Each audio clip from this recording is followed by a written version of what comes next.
What's good, nation? Good morning, y'all. Happy bye week. It's the bye week. We're about to go ahead and do the damn thing. Y'all already know what time it is. I got a fire show lined up. So without any further ado, let's go ahead and kick this thing off. Here we go.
Protect the shield.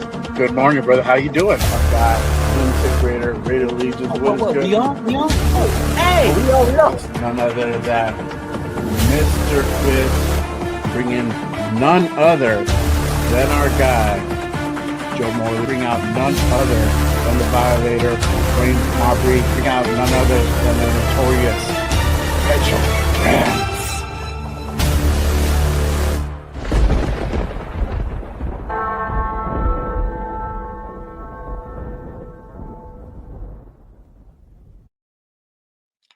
Yo, what is good, nation? Welcome to another edition of Good Morning Raiders. I'm your host. I'm Jay Raider. Appreciate everybody in the place to be and everybody pulling up right now. Salute to everyone. If you guys haven't done so, make sure you guys hit that subscribe button on this channel. Appreciate y'all pulling up and rocking with me on this Saturday morning. Salute. Really quick note, y'all. Just a little bit of change of pace for today. This is a pre-recorded show. So basically all the comments will not be highlighted, but we have a really action-packed show. I'm going to be in the chat. My guest is going to be in the chat. We're going to be interacting. So it's still going to be a fire show, y'all. So make sure you guys hit those likes, hit that subscribe if you're new, turn on notifications.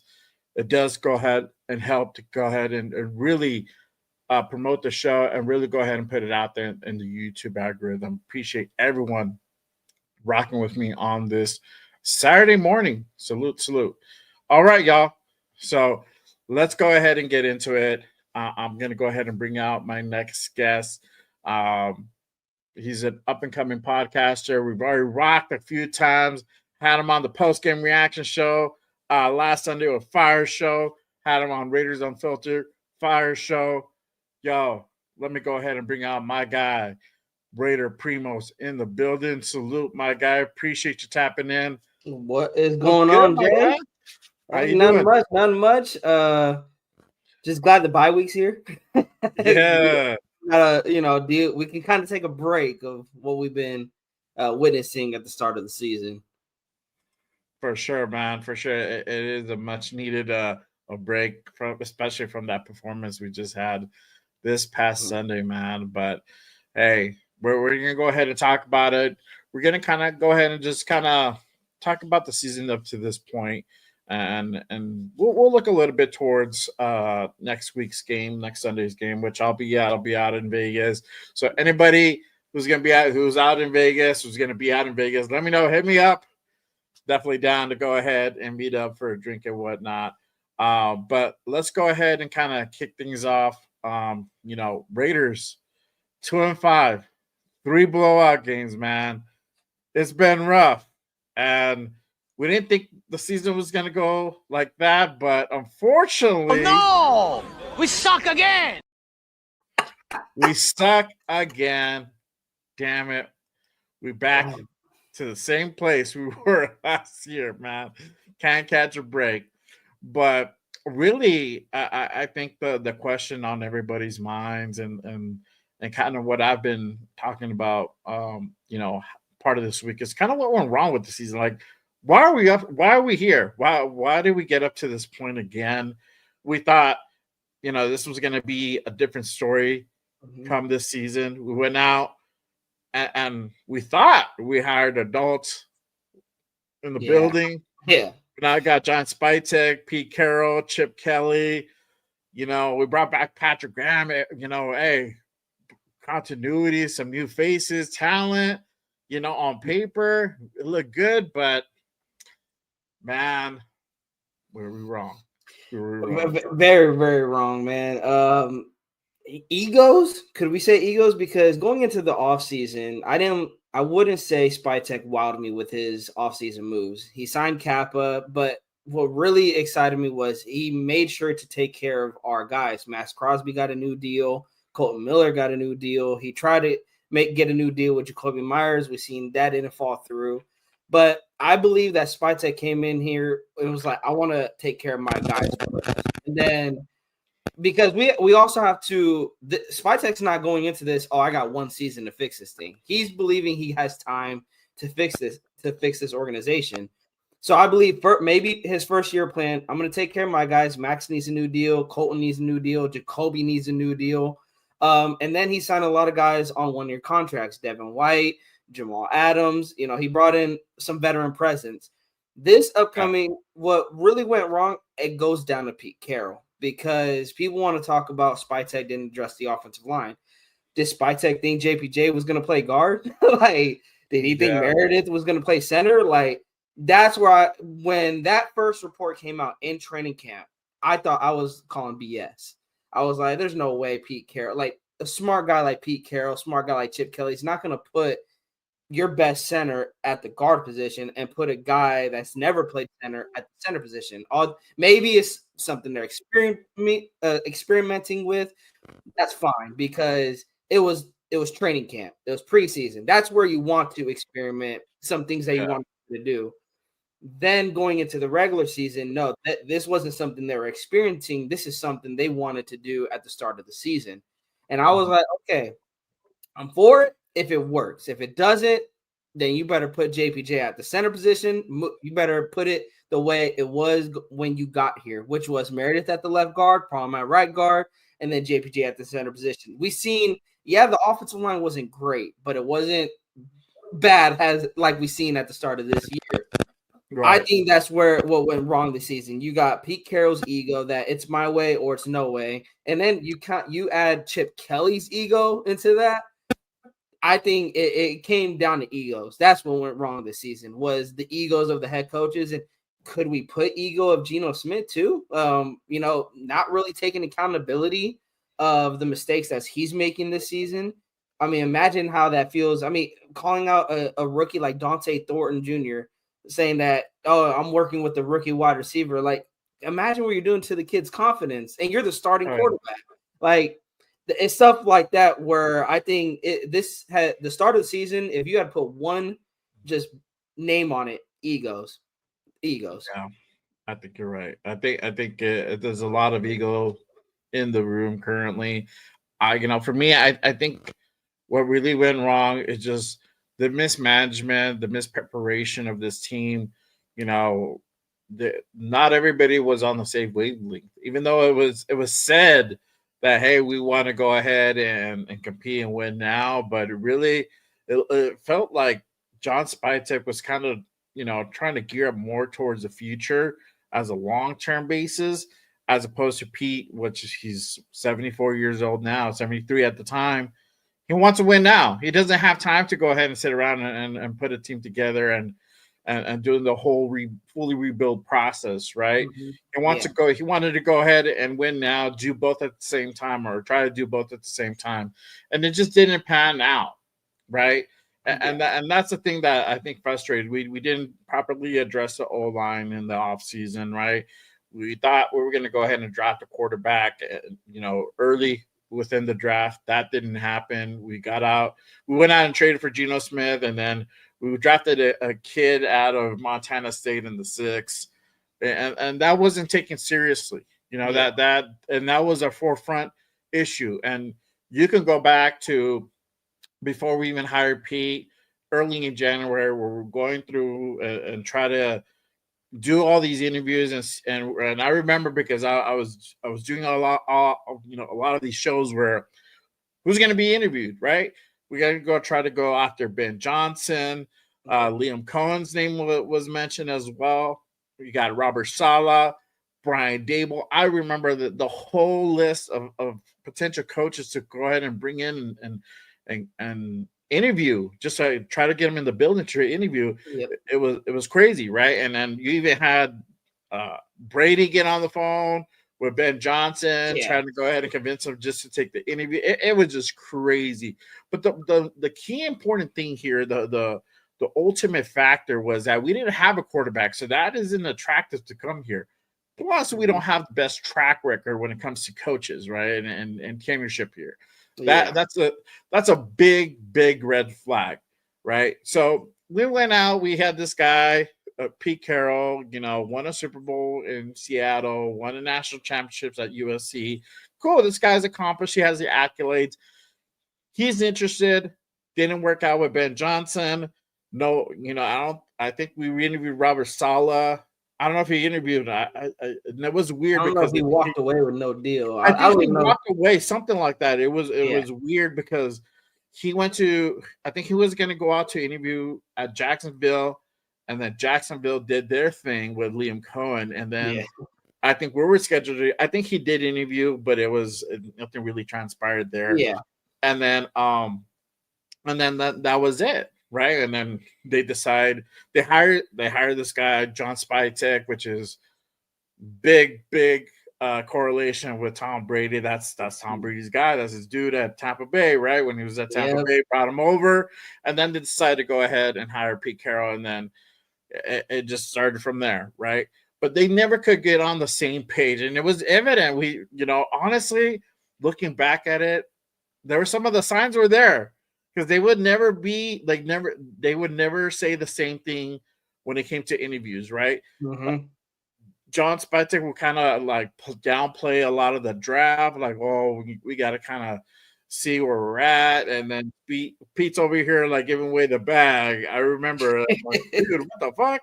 That's oh yeah, Tom is really involved in our decision making. Spytek's, we definitely like his input, but ultimately we're the ones making the decisions. So they were never on the same page. I remember that. I don't know if anybody else remembers that. And the thing is, I like Spytek saying that because that's exactly what I was saying. Is that Brady's just a voice in there. He doesn't have a big input because at the end of the day, Spytek and Pete are the ones that are the decisions come down to them, whether they make it or not. Brady can say, "Oh yeah, go draft this guy." It's up to Spytek to do that, and if he doesn't do that, then he's the one that has to, eat the consequences that come with it.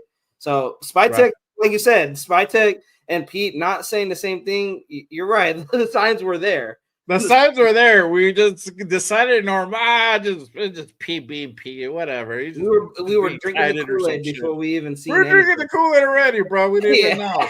We didn't even know. But it was just we didn't go out and get the proper personnel. We got. Well, we don't even know if they're good draft picks, to be honest with you. But outside of Ashton Genty, we got 5-6 potential decent draft picks, which we don't know yet. We don't know what Jack Besh is. We don't know what Dante Thornton. I mean, we know what Dante Thornton. If anything, that's more of a sure thing that we know that he's not panning out as of yet. But you got Caleb Rogers. You got Charles Grant, JJ Pegues, Tucker Hemingway. Yeah. We don't know what they are because they haven't played, you know? And so, and then here we are now. And then at free agency, we didn't go out and really get a good offensive lineman. We went out and decided Alex Kappa was going to be the guy to go ahead and fill in our other, guard situation, right? Which he didn't even start. It was Dylan Parham. So we went out and spent $11 million on this guy who was the worst lineman in 2024. paying him $11 million just to go ahead and ride the bench majority of the season, right? And he's had some snaps here and there, and he had like 1 or 2 starts. That's it. But other than that, he's at a backup capacity. $11 million. That's crazy. There was Mekhi Becton. I remember, like, hey, I hope, fingers crossed, we go out and get Mekhi Becton. This is a guy you need to go out and get. Boom. Let that dude. I thought they would at least look at him, you know. Walk on that dude. Let that dude go to San Diego, right? To the Chargers. Yeah. Went over there. Whatever, right? We had some issues defensively. We needed to go ahead and get some linebackers, some corners. We kind of failed to do that. Outside of Jermaine Pratt and Landon Roberts, which really they're the ones that were surprising to have worked out. And Jermaine Pratt's not even here. Jamal Adams is the other one. I love Jamal Adams, and that one has worked out. You know, we could have gone out and got some talent, some corners. We decided to go ahead and think that Kyle Blue Kelly was a starting caliber corner, that he was competitive. Next to I bid on that propaganda. I believed on that propaganda. Like, okay, maybe he is something, but no, we knew what he was. He's a third, maybe at best fourth string corner that Pete elevated to the starting role. And again, another thing that's an ego. That's like, that's my guy. That's my guy. And you're putting him in a starting role that he did not deserve. Yeah, exactly. So it's stuff like that really kind of was indicative of this season to come, and it's showing on the field for sure. I want to ask this question, you know, and I've asked it throughout why do we continue seeing, you know, terrible performances? Like, okay, cool, we didn't get everybody, and there was areas of improvement. Cool, right? You know, you'll go ahead and go through practice and make those adjustments, and the next game, the following week, you go out there and you implement everything you worked on, and you perform better, right? Even if you don't get the win, you go out there and perform better. Why haven't we seen that? We honestly, bro, we look like we look worse every week. Yeah, we do, right? And I mean, the thing is, Jay, it's insanity because when I'm watching these games, they're doing the same thing week to week. Like we talk about adjustments, and they even talk about adjustments. There's no adjustments being made. You're still putting the same offensive line out there. You're now the only adjustment you made, and this is probably the worst adjustment, is you now limited your offense based off the strengths and weaknesses of Geno Smith. Chip Kelly is so afraid of Geno Smith throwing interceptions, he stopped calling for deep routes on the deep concept. And now you have Geno Smith averaging like 16 passes a game. Like, that's crazy. And then we're still not giving the ball to Ashton Jeanty enough. That it's the same thing every single week. And what's frustrating is Pete and Geno and Chip, they keep talking about, oh, we got to watch the film. We got to get ready for practice and make the adjustments in practice. Or even after the loss against Kansas City, we had a great week of practice. It just didn't go the way we wanted to. What do you mean you had a great week of practice? You just got blew out 31-0. It's stuff like that where it's like, what is going on in practice? Because week to week, like I said, week to week, and I agree, they, if not looking the same, they look worse than they did the previous week. And that is what's frustrating to me. I think that is why we see these terrible performances, because they're not making adjustments. They keep putting, like I said, putting the same offensive line out there, not running Jeanty enough. You have Geno still making the same mistakes, throwing it straight to opposing defenders. And we can't even give Geno an excuse like, oh, he has pressure in his face, the offensive line is bad, because even when there's times the offensive line does hold up, he still turns the ball over. So, and what does Pete do? He babies him. Instead of calling your quarterback out, you baby him and say he's playing okay. He's trying his best out there. Like, this is why almost had it. Yeah. Almost had it. Yeah. Almost had, hey, you got to be faster than that. Got to be.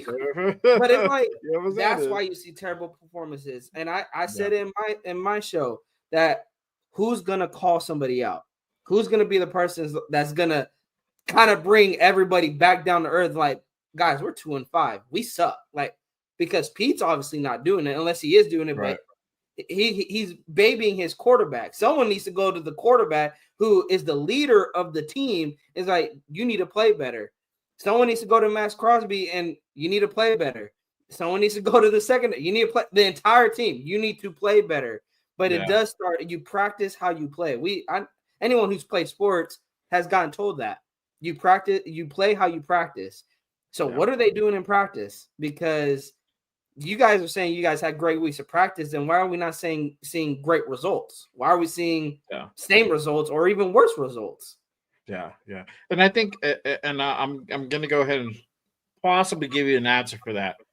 And it all goes back to the situation with our defense, our secondary. Our secondary is not great. Let's keep it a bean. It's not great. We're relying on Kyle Blue Kelly to be our shutdown corner almost. Cornerback 2 next to Eric Stokes, and look how that's turning out. So it's like Gino's probably looking great at practice. He's lighting it up. He's not really turning the ball over. Maybe one interception, if that. Right, but when you actually play real teams, this is this is what happens. This is what goes up when you play a real team. You throw up 3 picks, 4 picks, and it looks terrible. It looks awful, and I think that's what it is. And I'm gonna go ahead and get into this part in just a second, but I think you're right. Is what are they doing? What are they doing in practice? Why aren't we making the necessary adjustments to go ahead and look better week after week instead of regressing and look worse after worse every game? I don't think that was possible, but it is possible, right? We're just looking really bad every week, and it's like, what's going on? Well, what's really going on? Is it because Pete is trying to go ahead and really go back to 2015 and really, put that type of team together? Is it Chip just power tripping and trying to do shit his own way, and sometimes he gets overridden? Like, who really is in charge there? And and that's what we were seeing. It's just nobody can get on the same page. Now after this loss that we had on Sunday, I mean, the morale is probably in the shitter or close to it. Oh yeah, I wouldn't doubt it, because, and I'm not trying to over exaggerate, and I'm not trying to go ahead and build something from nothing, because it was really actually put out there by Jamal Adams. Yep. Right after the Tennessee win, is like, I'm glad we got this win because the morale was trying to decline. Right, people were starting to go ahead and have doubts, and it's easy to have doubts when you're out there doing everything that's being asked of you, executing at the way they want it, and we're not seeing the results, right? Yep. So I get it 100%. It's only natural for them to go ahead and have those doubts start manifesting itself in that locker room. And until we start actually playing better, not even winning, let's not get it twisted. Not even winning, but playing better at a better quality, at a higher standard, then that morale will start coming back. And then you'll start having, guys having more faith and just believing into what is being preached out there, because they're starting to see it. All right, cool. We lost by a field goal. We lost by a touchdown. We're in it. We scored 30 points and we just fell short. Okay, we get it. Like, that's acceptable. But when you're getting blown out 31-0, 40-6, it's really hard to go ahead and really like expect them to be like, I want to go out there and I want to give it 1,000%.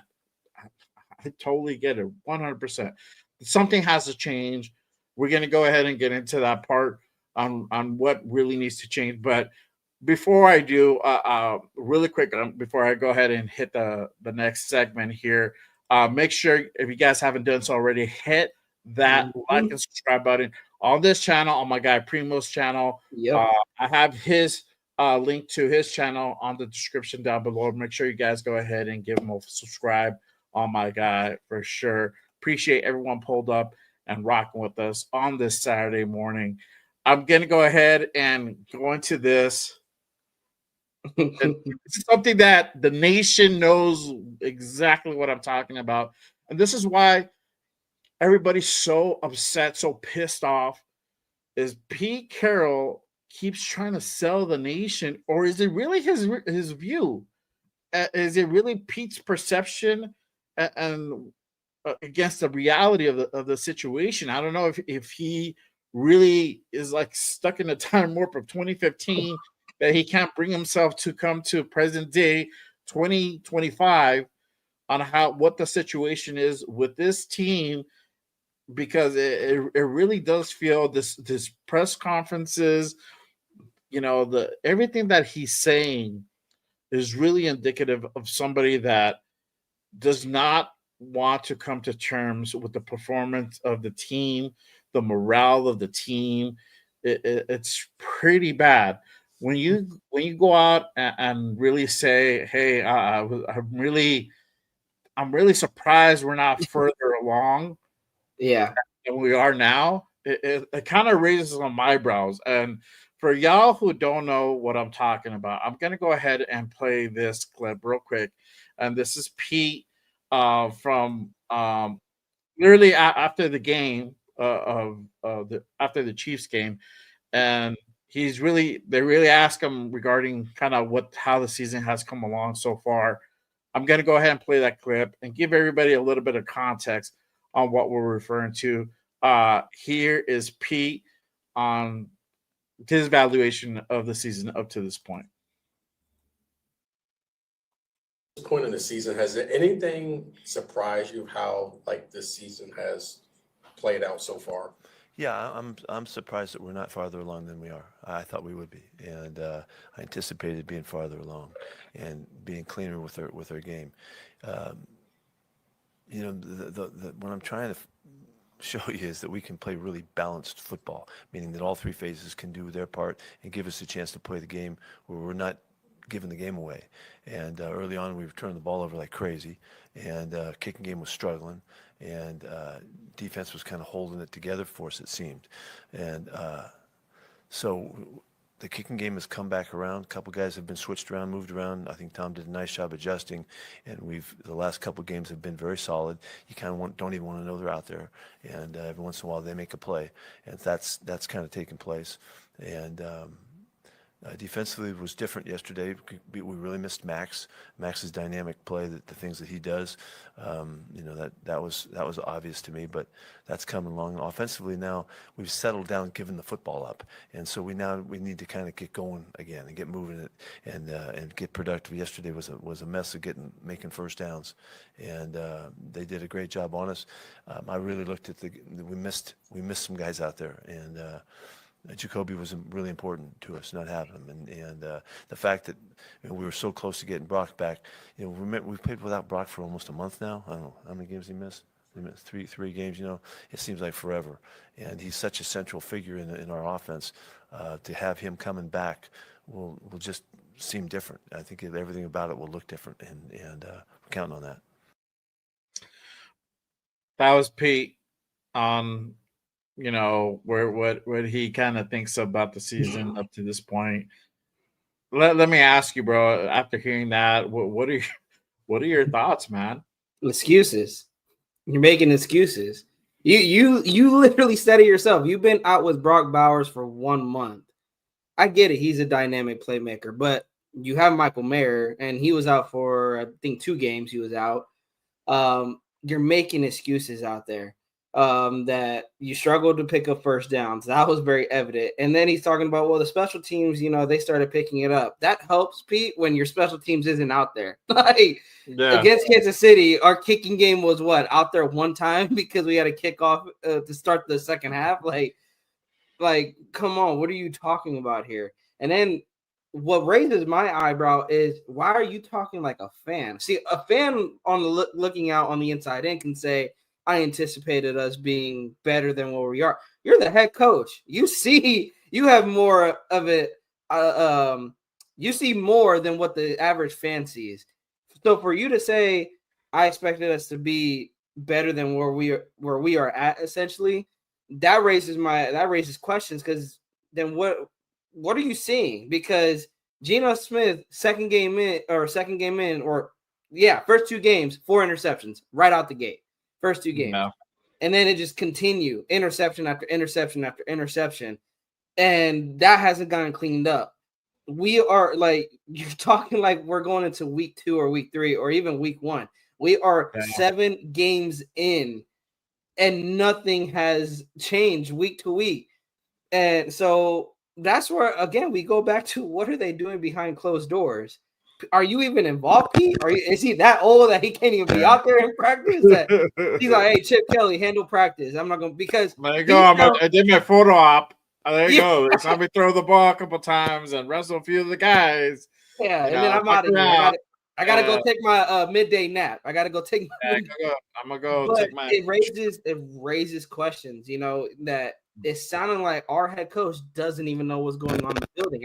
I pointed that out in my show, that why does it sound like the guys who we put trust in, the adults that are in the room, don't even know what they're doing, don't even know what's even going on with the team. And that's a recipe for disaster. When your head coach doesn't even know what is going on and he's talking trust the process, because that's where he's trying to sell Raider Nation is, Raider Nation, just trust the process, trust the process. Then he has Mark Davis doing, well, he doesn't have it, but Mark Davis is kind of talking the same way as Pete, that you got to trust the process.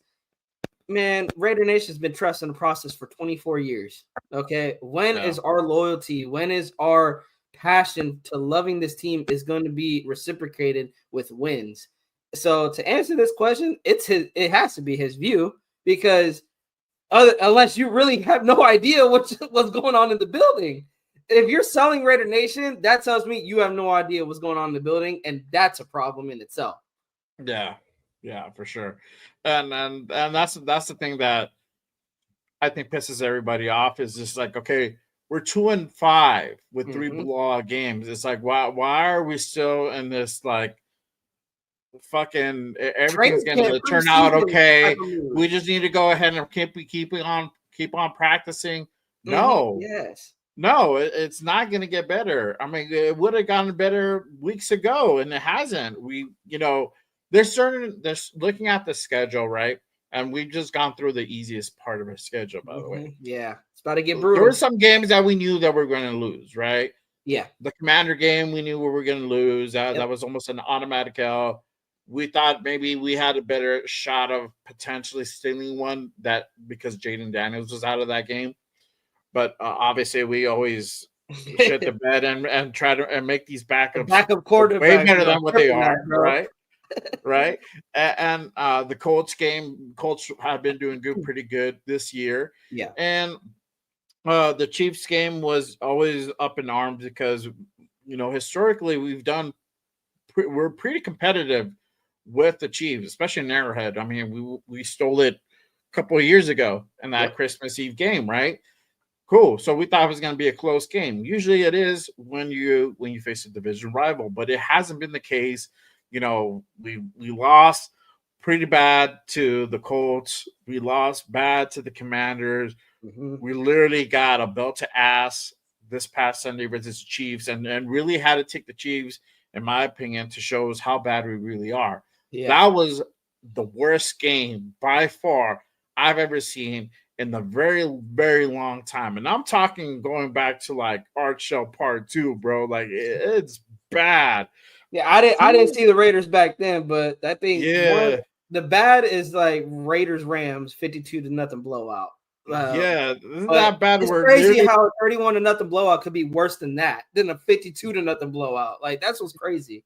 It's because they control the football. They control the whole game, except for the very, very kickoff.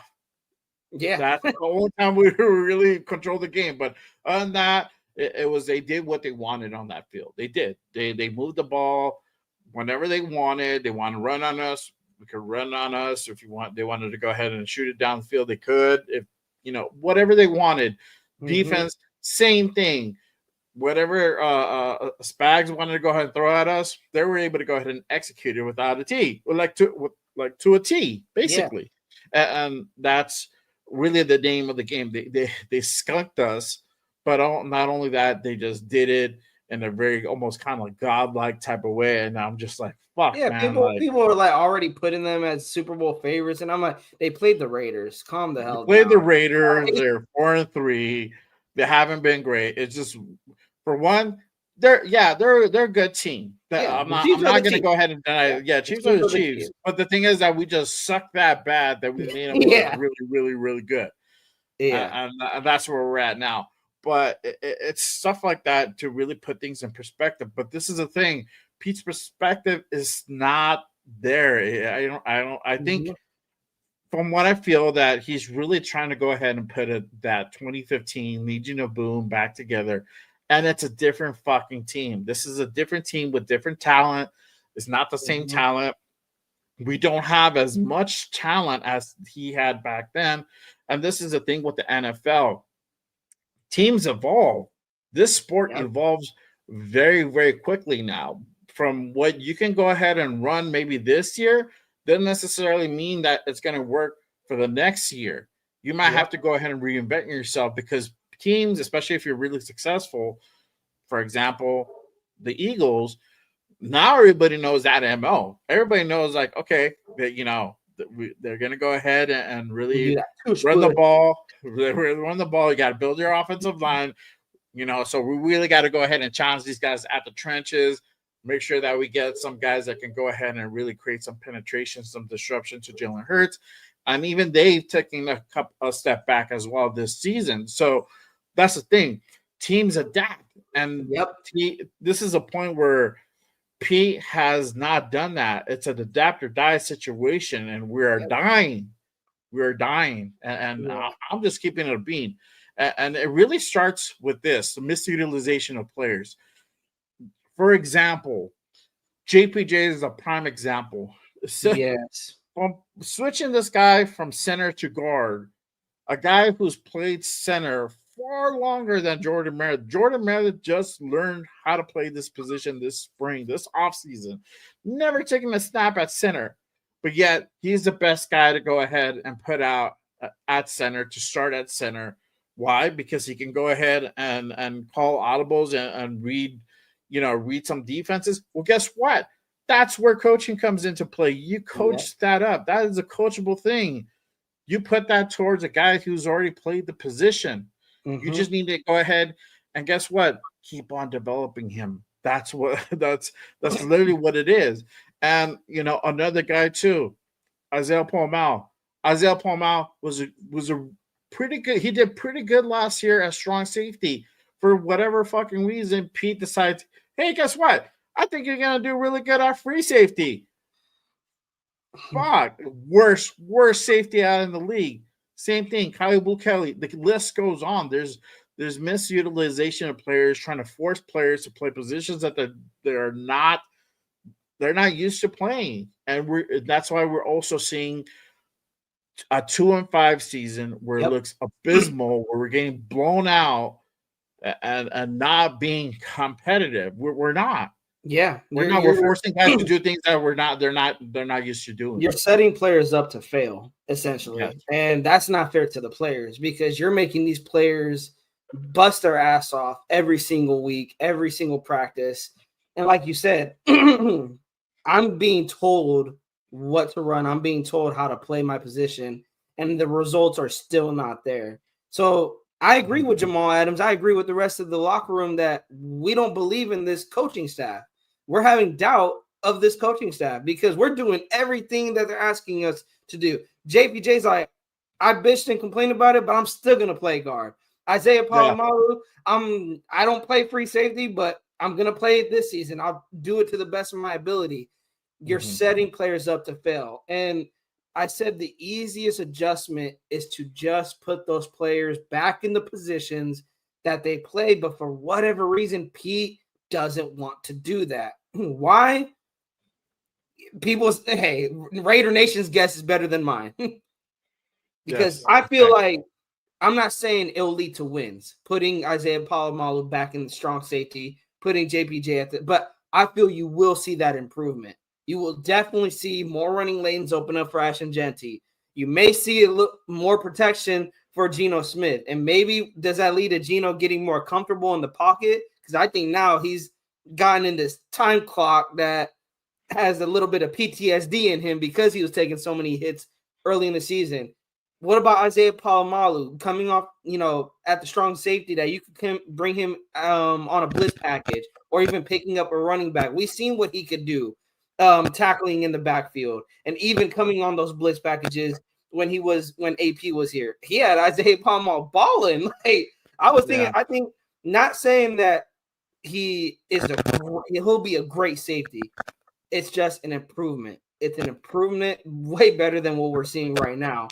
And we can all say that is what it comes down to is the improvement once you put players back in the positions that they play in. But will Pete do that? Will Chip Kelly do that? Will Patrick Graham do that? And I lost faith in this coaching staff. They're not going to do what is best for the team. They're going to do what's best for Pete. They're going to do what's best for Chip. And they're going to do what's best. Patrick Graham, I'm still confused on because I know Pete's he has his hands tied into that, what the defense is going to run. So I don't know if Patrick Graham's hands are cuffed and Pete's telling him, no, I want to run it this way and you're going to run it this way. Either way, that's the way I see it. I see it. JPJ, you're going to play guard, and that is that. Isaiah Palomalu, you're going to play free safety. That is that. And what's frustrating, Jay, is when he was asked about it, and he was firm and like, absolutely not. Like he was totally against JPJ playing center. And it's like, well, what makes you say absolutely not? Because you're saying like he's bad at center. Like he sucks at center. And it's like, we know that's not true because he put some people on their ass when he played center for us. Like you said, if it's a call thing, why not coach him up? Why not tell your son, Brennan Carroll, hey, you need to work on JPJ more with picking up blitz packages or picking up on reads at the center position. That means you don't want to coach him or he's uncoachable, which I don't think he's uncoachable. Maybe, but is he a hothead? Maybe, but that's just because he loves football. Who doesn't love football? I know anybody who's played football in their life from high school, from Pee Wee to hell, the NFL, you ask anybody, they love football. And when us men, when we get competitive, when we get a little hothead, sometimes we start opening our mouth and saying things that we really don't mean just because it's that competitive nature. I would want that to be my center, to be honest. That center's your leader of that offensive line. He has to set the tone for the rest of the offensive line. If he's kicking ass, the rest of the offensive line is going to feed off of that. But when you got Meredith over here not knowing his assignment, over here not knowing his blocking lanes, that leaves the rest of the offensive line confused. Why? Because you're talking about communication. If he doesn't know that's where I'm also confused, Jay, and I want to bring it to you. Yeah. They talked about communication with JPJ. Meredith is looking like he's struggling with communication out there. That's another thing that didn't make any sense to me. If you're going to have communication issues anyway, you might as well just put JPJ at the center position. And so, like I said, I'll leave it with that. It doesn't make sense. And will Pete do it? I don't expect him to do it. And if he does do it, then hopefully we see some improvement. Yeah, for sure. No, I agree 100%. And we're gonna go ahead and get to this part. I'm gonna move it to this question because I'm glad you're on that JPJ subject. And we're getting into the trade talk. We're getting into the nitty-gritty. I know everybody's kind of been waiting for this one, but the trade talk, it's the bye week. Obviously, we've been talking about Jacoby Myers for weeks now, potentially getting moved around this time. As of now, not quite happened yet, but I'm pretty sure that's probably going to be done before the trade deadline. But since you're on this JPJ subject, is JPJ also on that trade block? And this is the crazy thing. This regime has done everything possible to go ahead and really ostracize JPJ, really to really hang him up to dry, to throw him under the bus, to really try to make some type of example. I don't know what happened in the off season. I don't know what happened during training camp and who he pissed off. I don't know if something was said to Brendan. I don't know if something was said to Pete, and he chirped off and he fucked up, and I'm pretty sure he's regretting it now. But there's something that this regime has it out for him, and I'm talking about Pete. I'm talking about Chip. I'm talking about Brandon Carroll. They have something against this dude to the point where you literally go out and bench JPJ this past Sunday versus the Chiefs for fucking like in the middle of the third. They bench him. They sit his ass down. They put in Kappa, right? Because he was getting cooked by Chris Jones, right? Chris Jones sits down and they put in Kappa in. I think he gets a holding call or whatever, and then he gets cooked a couple times, and then Chris Jones sits the whole fourth quarter. And Kappa's still there, and he's still getting cooked, bro. He had a fucking ass performance in this shit. Like in one quarter. That's crazy. Your fucking best offensive lineman during a blowout game, and especially if he's getting cooked. This is a game where he needs to go ahead and learn his lesson. He needs to go ahead and be out there to go ahead and be able to get some confidence back. Cool. If it was Chris Jones that you were getting sliced up, bro.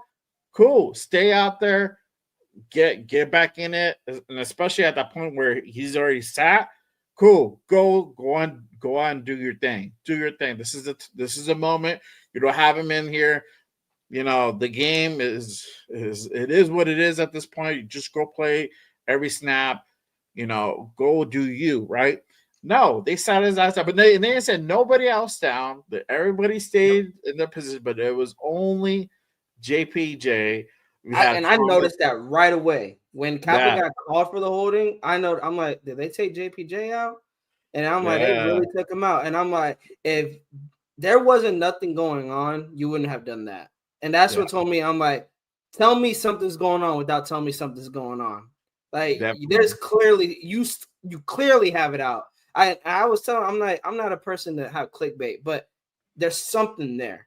There's clearly something there, because if you're sitting JPJ because hey, it's a blowout, we're gonna sit the starters, then you're pulling everybody. You're pulling all the starters out, but you only pulled JPJ, and your response to that was, like you said, he was getting cooked by Chris Jones.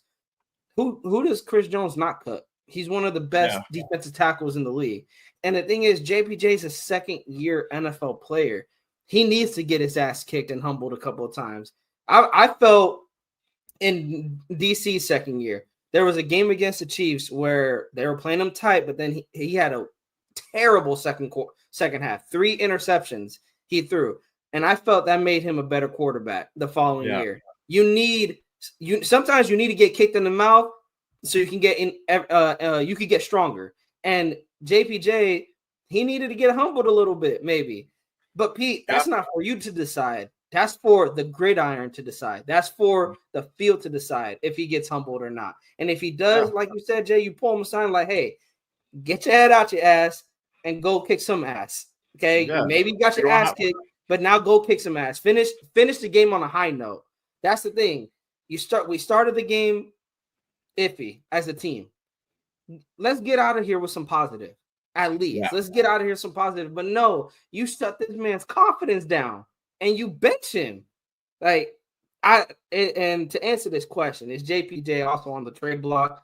I seen one report. Now I don't know if it was a reliable source, but I did see that he was on the trade block, but it was just that one page. I can't remember. I seen it scrolling through Instagram, and it got me thinking, if they were to trade JPJ, that would be the biggest mistake this organization would make, because we already talk about how this offensive line is struggling and how it's a weak link on the offense.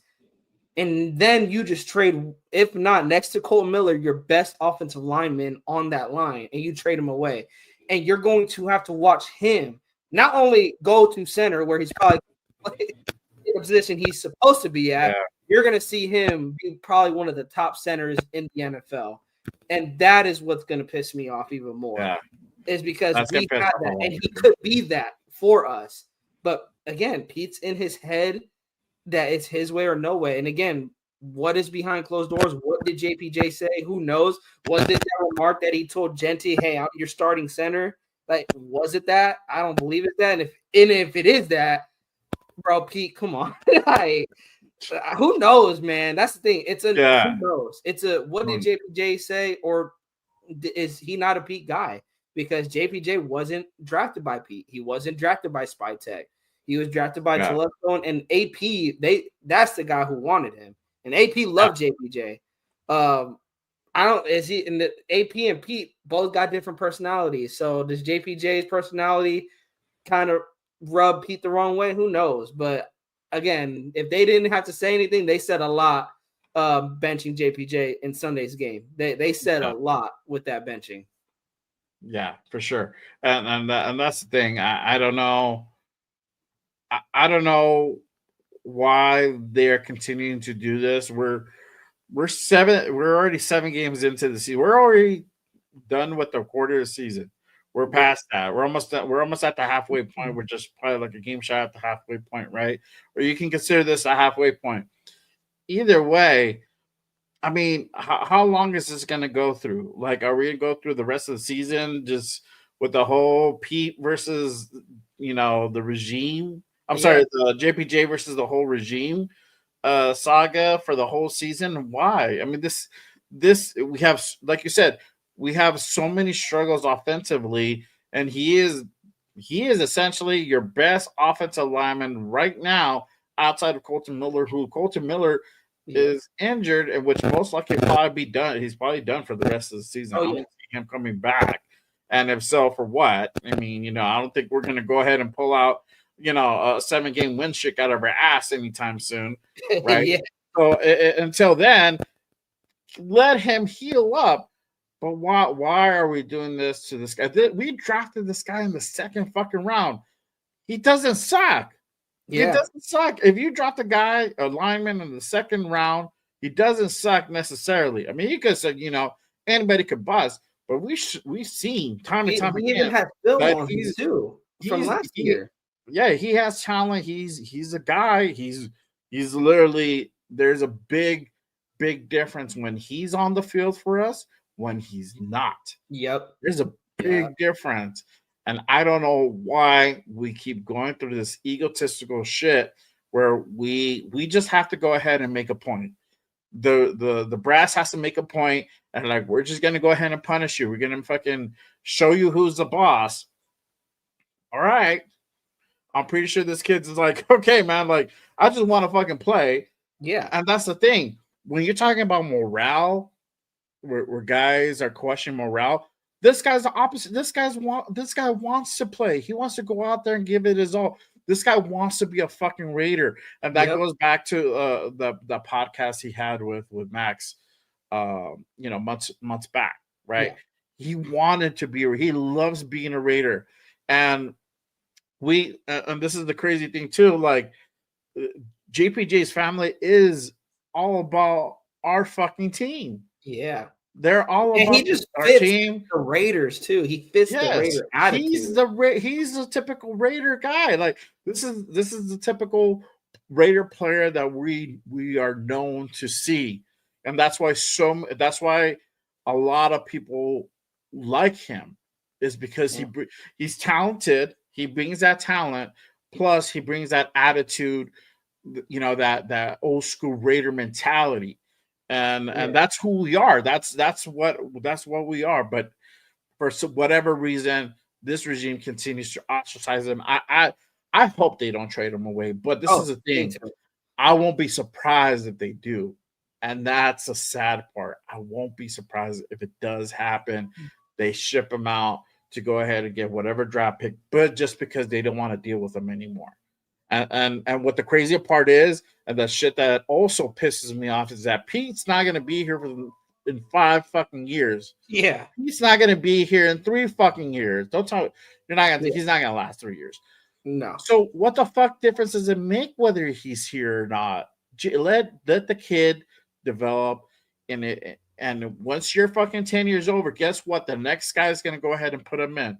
I bet you if Chip had his way and he didn't have Pete, he would be starting at center where he actually needs to be, instead of we're going through this whole facade. He's a fucking AP knew that. Even though Chip is on that, but Chip has to also play the politics card, and that's another thing in itself as well.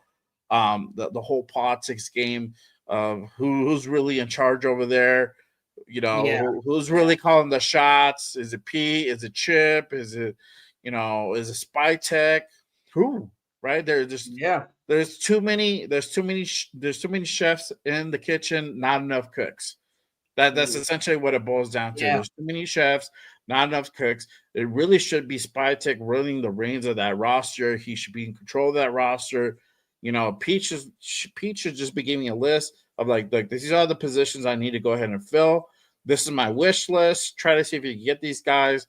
Ultimately, it should fall on Spy to go ahead and make those decisions and get the right guys, right? But we haven't seen that up to this point. So I don't know if we will come this next offseason coming up. Hopefully that does change. Hopefully he grows a pair and starts calling the shots because he's a GM. It ultimately falls on him. But that something has to change on that forefront. But I wouldn't be surprised if JPJ gets traded. I'm going to go into this other part, and this is probably the most talked about this bye week. Cowboys called on Max availability. We got to talk about it, bro. We got to talk about it, right? So, good old Jerry called the front office and asked Jerry being Jerry, because it makes no sense to even call. Like, you need a pass rusher? Who would have thought? Who would have thought you needed a pass rusher? No, you had one in the building, Jerry. Decided to go ahead and not pay the dude, trade him out. Cool, whatever. Hey, run your team however the fuck you want to run. But he called, and I assume there was an offer made, and Raiders, they go out and pretty much say, nope, we're not. He's not for trading. He's not available. So I'm gonna go ahead and put this up. Raiders confirmed they will not be trading Max Crosby, and even despite that this is out, that has not stopped the nation from talking about this subject, whether Max should be traded. We already went through this last year, and I think the year prior too. Yeah, this is the year 3 of the whole trade Max, get draft capital and yada yada. We're back at this point, right? I mean, whatever side of the fence you're on, whether you're about keeping Max or you should trade him, whatever, this is a thing, okay? And for me, I'm clearly keep Max. Yeah. Now, my perception has changed a little bit though, and what I mean is that if he wants out, cool, let him go, right? But if he doesn't, then don't. But more importantly, and I'm gonna put this in a lot of people's perspective, I don't want Max to be moved until we have an actual clear commitment to actually drafting a quarterback early in the draft. And I'm talking about either rounds 1 or 2. You can even go into 3 into that. But really between the first and second round, honestly, it should be the first round. That should be the priority. Yeah. Until there's an actual commitment and that forefront on that particular position, there should be no reason to move Max. There shouldn't be. Why? You're going to go out and get 2 first-round picks, but yet Spytek and Pete are not going to go out and draft a quarterback. They're still at all. Why did we do that move, right? And we're going to lose out on the edge rusher. Cool. He's going to go ball out and do his thing at whatever team he lands on, right? And part of the nation will be like, great, he's going to go out and get a ring. Cool, that's cool, bro. But honestly, this dude wants to be a Raider. He wants to play here. He wants to go ahead and retire here. Why change that? Like, I understand about He wants to see this thing through. He wants to win yes, with us. yes. Will it How happen? do I you don't feel know. about that? How do you feel about the whole Max being traded and the whole talk that's kind of been spiraling after the whole now that basically that was Yeah. leaked. The same kind of basically the same thing you're saying is I don't want to trade him. I'm not a guy that's gonna say, oh yeah, let's trade Max, get him for some picks. If he wants to leave, okay, then yeah, let's trade him. Let's get some picks out of him. But I'm not just trading him to trade him. Like, I'm not doing that. And that is where I really hit on is the draft picks. If you do trade him, it's because you already have a lock of what you're gonna do come draft season when the draft comes. That you're gonna go get your quarterback, you're going to revamp the offensive line. You got 3 picks in the first round, and I take it back to the Khalil Mack trade. A lot of people brought the Khalil Mack trade up. The problem with the Mack trade was you whiffed on your draft picks. You got Jonathan Abram. Outside of Josh Jacobs, that was a good pick. But you got Jonathan Abram and Damon Arnett out of that. I think out of the trade, if I'm not mistaken, which that's a big. We already know those are 2 busts. They're not even in. I don't even think they're in the league anymore. So that is if we trade Max, I'm like, okay, come draft Spartek as if the offseason didn't have as much pressure on you already. And now you even add more pressure onto your job security because now it's not even okay, we'll do a 50-50 shot. If it hits, it hits. If it doesn't, no, you have to hit on those first round picks. It's not a matter of 50-50 shot. And that in my opinion, for our pick, I have us picking in the top 5. That's the way the season's gonna look. That pick's gonna be a quarterback. Has to be a quarterback. And then the 2 picks that, let's say they trade Max and you get 2 first rounders, that's where you have to go offensive line after that. You can't go, oh, let's go get a wide receiver. Let's go get the best wide receiver. Or let's go get a running back. No, it's offensive line. I would go trenches. I know a lot of people may want to go corner, but I would go trenches, defensive end or defensive tackle or an offensive line with those 2 picks. That's what I need to know, Spytek. That is your agenda. If you're trading Max away, those 2 picks, you're going to hit on those 2 picks. Because if you don't, we just basically trade Max away for a bag of chips. And that's not going to – I don't think that's going to fly with Raider Nation you trading our best superstar, basically the face of the Raiders right now, and you trade him away and you miss on those picks that we got from him.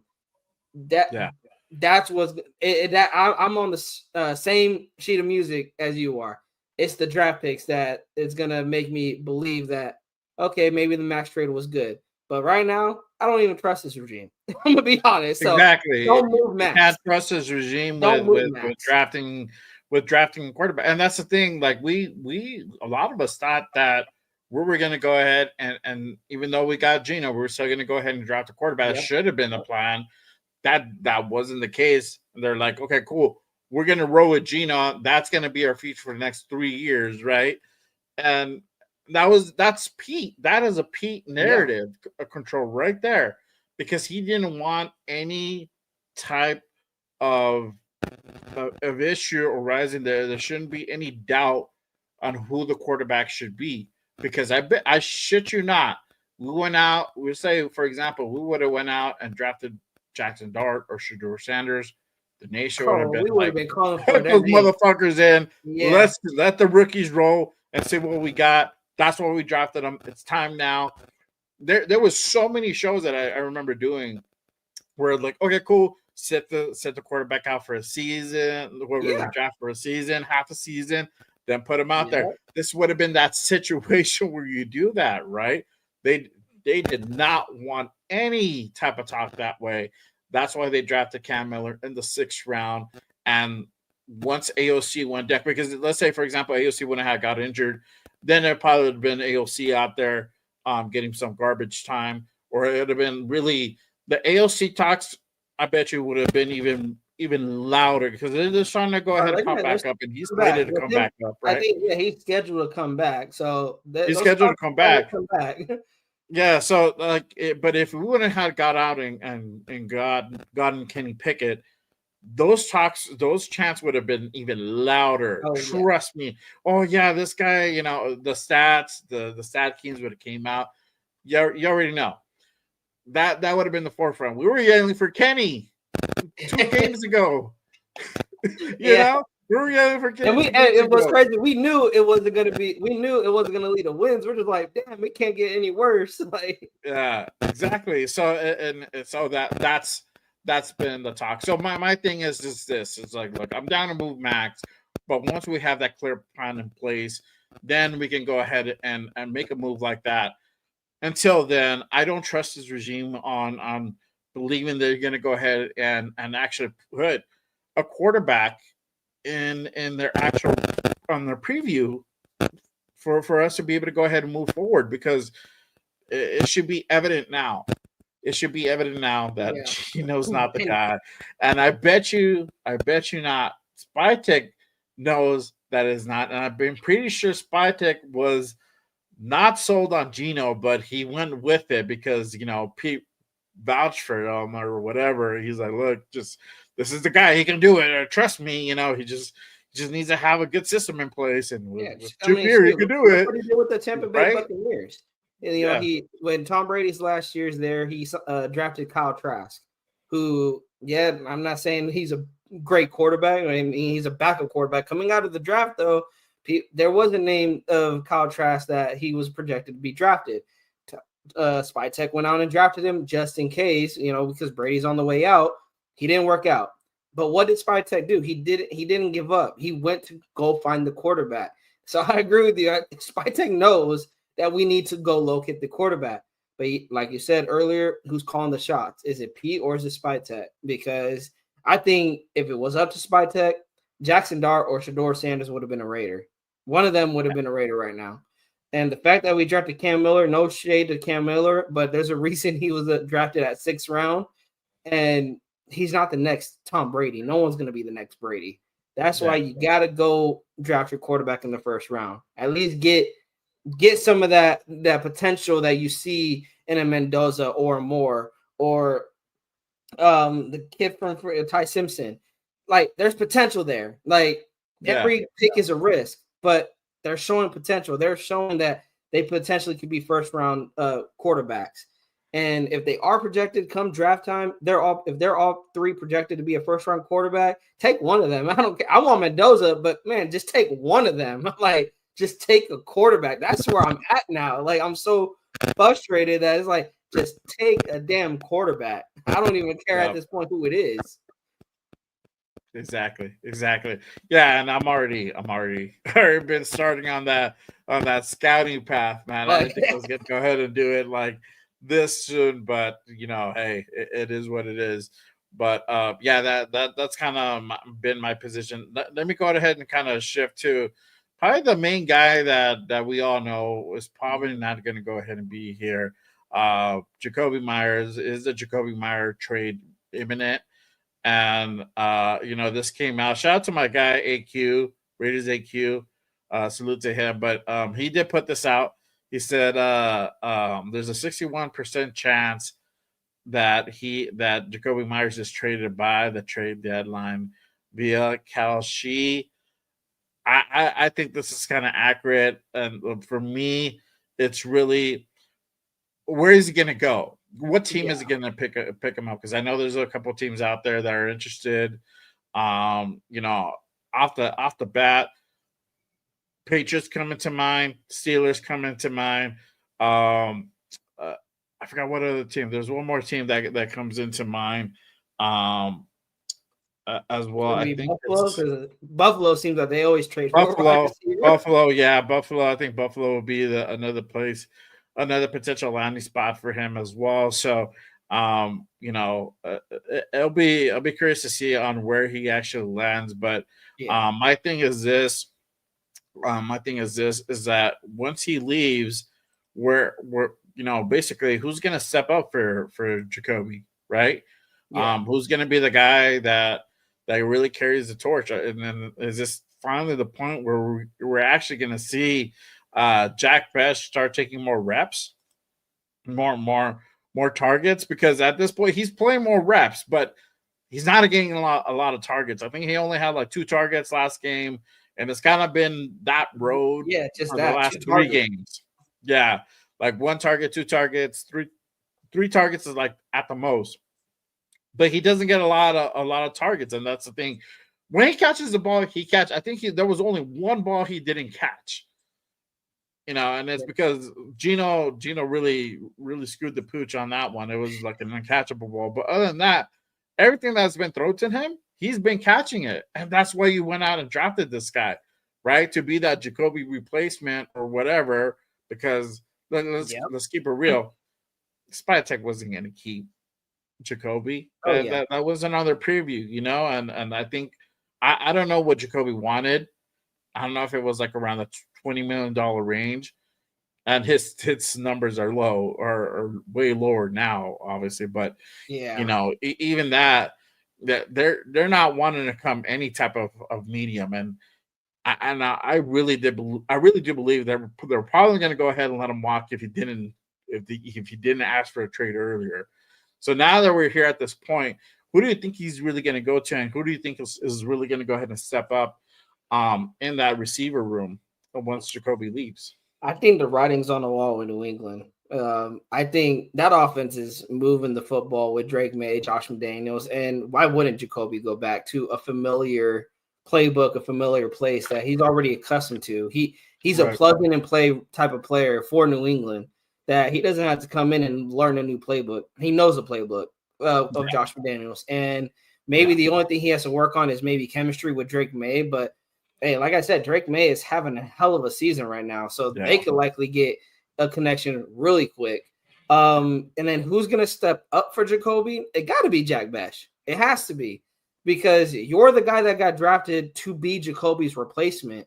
If he goes out there, and again, I can't put a lot of blame on him for the lack of targets or for not showing enough because of those lack of targets. If he's getting 8-9 targets a game and he's dropping like maybe 4 or 5 of those attempts and they're hitting him in the numbers or hitting him in the hands, then yes, we could be like, man, maybe Jack Best wasn't the pick at 2 or in the second round, but he hasn't had a lot of targets. With Jacoby gone, I expect those targets to get go up. And if they don't go up, oh man, that's just gonna piss me off more, because again, I want to see what we have in Jack Best. This is a guy that you drafted in the second round, that he's here for 4 years at minimum. He's here for 4 years unless you guys cut him for whatever reason, but he is going to be here for the minimum 4 years. And you don't waste your pick in the second round on a wide receiver that you're not going to play. So you gotta play him, and then it's up to Gino to give him the targets. And he's throwing some tight windows, and Jack Best still caught those targets on the minimum of 2 targets that he gets. He's been catching almost every target that Gino has thrown to him, outside of the one that you brought up. So it's got to be, my answer is easy, Jack Best. I mean, he has to be the one that steps up. And yeah, we could put it on Trey Tucker. I think Trey Tucker's already stepping up even more than he already is. Dante, we seen what we got out of Dante. I hope he steps up, but Dante seems like he's a 4th rounder. It's going to be a lot of growing pains with him. Jack, you were the guy that was brought in and had those comparisons to Jacoby. You're the guy that has to step up when Jacoby leaves. For me, I think it's probably going to be Trey Tucker. We're going to see probably more of Trey Tucker. I think he's already been doing that. I think he's just going to go ahead and continue doing the same. And then Jack Best is probably going to be the guy that follows suit right behind him, and hopefully he gets utilized way more. It's a malpractice thing if you're not utilizing Jack Best to his fullest capacity here. I'm going to go ahead and flip it over because it kind of stay in line with the whole like, you got to give Jack Best more targets. Who is really going to go ahead and do that? Is it going to be Geno Smith or is it going to be Kenny Pickett? Does Geno finally sit, or and we're gonna go ahead and see Kenny Pickett, or is it gonna be still the continuation of the Geno show, and we're still gonna continue on seeing Geno Smith behind center for the rest of the season? What are your thoughts on this? I think it pains me, but he's going to stay the starter. The reason why I say that is going back to that game against the Chiefs. He brought in Kenny Pickett to just hand the football off. Like, he didn't even have any pass attempts. It's like you put Kenny Pickett in there just to avoid any injury that Geno could possibly get. Because if you were serious about quarterback competition, Pete, Kenny would have had some pass attempts last week against the Chiefs. And I think maybe he had one. I can't even remember. There was even one on the stat sheet that he had a pass attempt. I think Geno's going to stay the starter. Pete is going to be stuck in his ways still. I'm not expecting Kenny Pickett to take over unless the thing is, Geno, how bad does it? That's where my question, and that's where I'm at. How bad does it have to get for Geno to finally sit? We already seen terrible games by him. 2-3 interception games by him. Like, does he ever have a 4 interception game for you to finally sit him? Like, I don't know how bad it has to get for Pete to finally give Kenny Pickett a shot. And again, this is not me saying, hey, start Kenny Pickett. We go on a 7-game win streak. This is me saying throw Kenny Pickett in there because he can't get any worse. I'm just tired of seeing bad football on Sundays. That's the thing. And he's talking, and the thing is, Pete's talking about balanced football. You even put it out there, Pete, that your quarterback is turning the football over too many times. Yeah, outside of the Chiefs game, but outside of the Chiefs and the Titans, or even the Titans, he threw an interception. But outside of the Commanders and the Chiefs game, he has an interception in every single game. When is it going to get bad? That's when Geno probably finally gets it. And honestly, he still might not even get sit. Even if he has like a 4 interception game, he still might be the starter. And honestly, I think that works better for the Raiders because the way, like I said, the way it's going right now, it's looking like we're going to lock in a top 5 pick with Geno at the starter. For all those who are, let's tank shit. I mean, honestly, I'm not about tanking. Even when we go back to last year, I wasn't about tanking. But at this rate, at the way we're playing, there's no need to tank. We're just bad all by ourselves. We're gonna get there. We're gonna get there for sure. If we continue the same gameplay. I think I wouldn't be surprised if Geno continues to go ahead and play. To be honest with you, I really wouldn't. I mean, it's Pete's guy, and Pete put something out the other day again, still defending Geno. That he believes he's going to go ahead and start doing better. Let me go ahead and play this real quick. But it's going back again to that perception thing. And it's like, man, I mean, I don't know how bad we really have to go ahead and be for it to be really spelled out. Again, shout out to my guy, Raider Resistance. If you don't follow my guy, Raider Resistance, go ahead and give him a follow on Instagram and on X. For everybody watching on X, make sure you guys go ahead and give my guy a follow. But this is Pete on Geno. Evaluate or describe Geno's mindset at this point. It seems like he's as frustrated as anybody, probably more so. I think he has been that way. I think he's coming out of it. I think he's turning the corner. He was clean yesterday with the ball and his opportunities. He didn't get many chances. We just didn't have any plays. There just was no plays. And so stacking games, pushing us the history of this early part of the season farther away from us, it helps. And he's as competitive as ever. He's raring to go. He's frustrated because we want to win and we want to play big and all that. That's going to always hold him connected to that thought. But he's ready to go, and we need to build it up around him. He can't do all of it by himself. He needs the help. He needs the guys to go to and the guys to come through for him, the protection to be there for him. How would you evaluate or describe? Really, he can't do it by himself. I mean, he needs the go-to. He's the one fucking up, Pete. And this is again going back to the perception about this team, about this season. What you're thinking, what you're looking at. I don't really know what game he looks at for real. Pete, it helps to not turn over the football when your quarterback only passes 16 times. Like, that's the thing. Like, he only passed the football 16 times and didn't take a lot of deep chances. And Pete Gold, he should have had an interception. He threw it into triple coverage, and if it didn't sail to the out of bounds, and he threw it on the mark towards Dante, it probably would have got picked off. So yeah, I don't know what he's watching. And like I said, I talked about it that, you know, there's guys out there like Sanji and Big Mike. Mike did it for a little bit, that they watch film, and I know Severe does that. He watches film too. We're all watching. These guys are watching film too.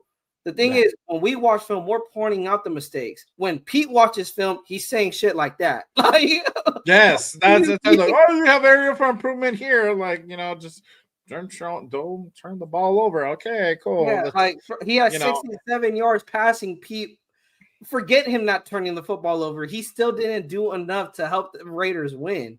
Like, I don't know, man. It's like you said, it goes back to his perception. And exactly. Every single time I hear Pete talk, I'm always asking myself, like, what is he talking about? Like, are we watching the same thing? Because you're talking like he had a good game out there and we lost 30-27. Like, that is not the game that I watched. So based off that, Gino's going to be starting. Gino's going to be starting for the rest of the year. Like, that's his guy. He's going to go ahead and die on the cross for him, and nobody's going to tell him different. And that's kind of how it's going to roll, right? Unless Gino gets hurt, or we can only wish. And it's funny. It's funny because we have people on Twitter already tagging the FBI trying to get Gino rolled up and shit. Gino pinched on some gambling shit. Everybody with the whole professional gambling, professional sports and gambling raids that are going on right now. They're trying to go ahead and get Gino pinched and hopefully save our season, right? Though there's nothing really much to save at this point, to be honest with you guys. But it's funny, and it's just stuff like that goes to show you, like, that's his boy, and he's gonna rock with them until the end for sure. I'm gonna go ahead and switch it to this. At least there's some good news coming up in the forefront. Brock is due to go ahead and return after the bye. We talked also about Aiden O'Connell. He's slated to reach. I don't know if he's gonna be ready to go by the Jaguar game, but I think he's ready to definitely go within the next couple of weeks more from that injury he suffered early in preseason. Late in preseason. I was there at that game when it happened. It was crazy. It's bad. I didn't think he was going to go ahead and get another injury again. I never want to see a player get injured. But with all that being said, where do we go from here? Is this evaluation time to play the rookies, or do we continue to try to win games? What are your thoughts, Primos? Like, what do you think we go from here? And, what is the rest of the season kind of shape out to be? You have to evaluate who's going to be here. I know we're 2-5, and I know people have talked about the season's young. We're like 2 games, I think, behind the Broncos in the AFC West division.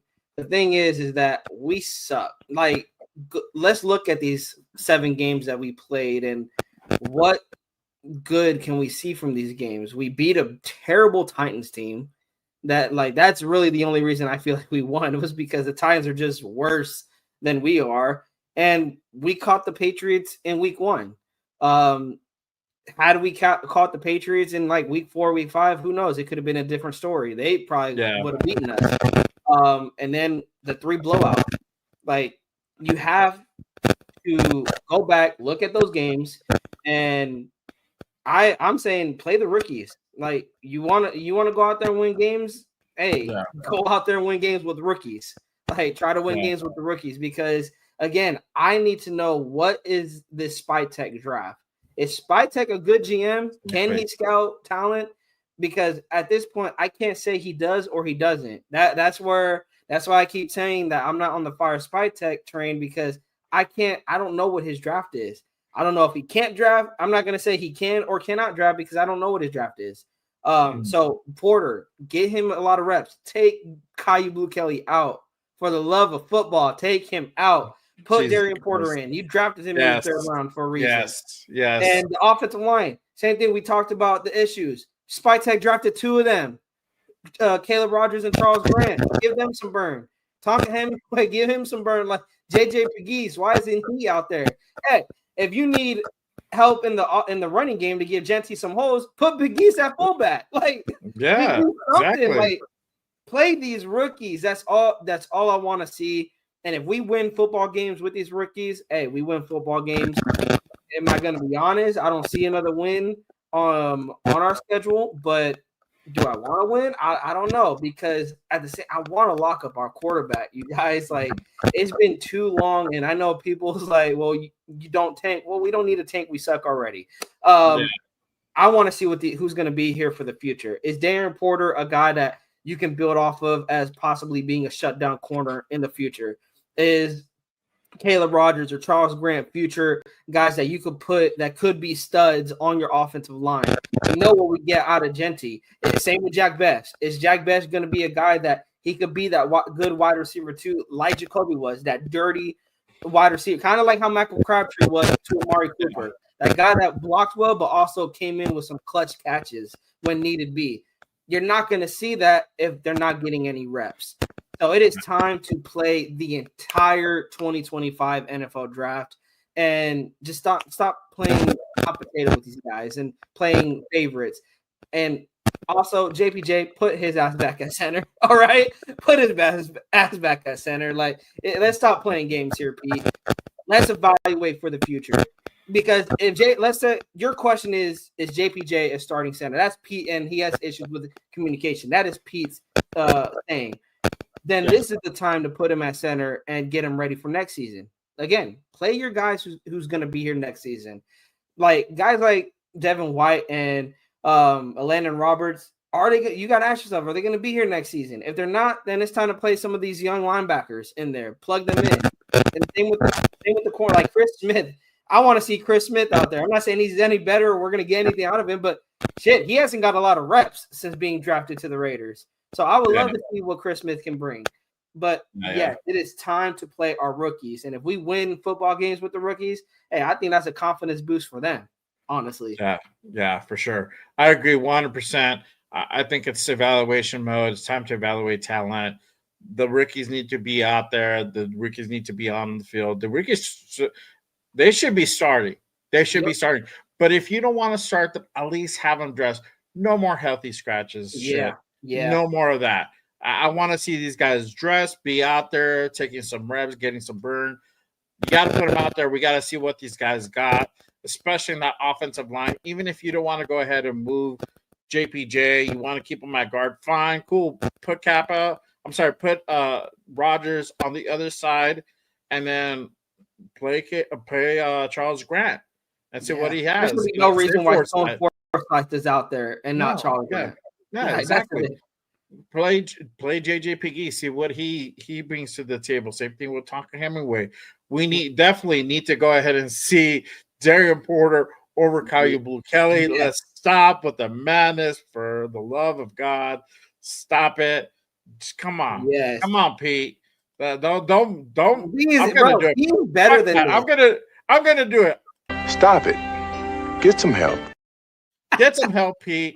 If I don't see Darian Porter out there, you're gonna be live in living color. You better be seeing 26 out there. Yes, that's it. I'm gonna call the loony bin. Have you evaluated? God damn it.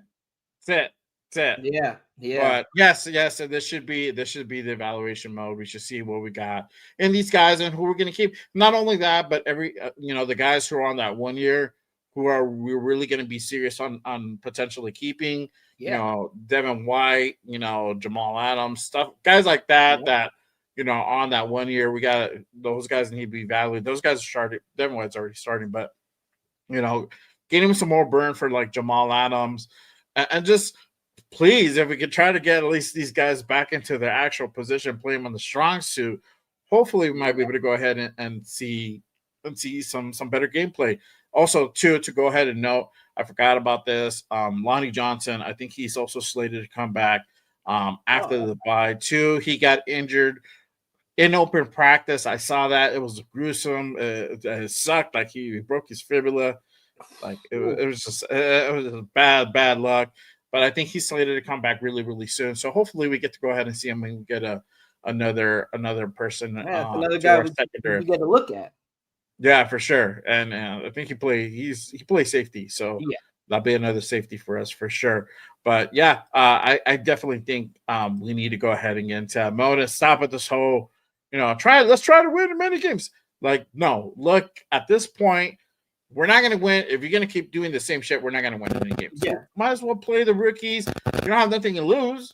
You don't. Yeah, just if play you lose, guys. man, you're gonna lose with the starters anyway. Yeah. So might as well put the rookies in there. Just And put if the you lose rookies with in the there. rookies, like you lose with the rookies. But the difference is you got rookies getting game time, getting game experience, and that goes a long way more than practice.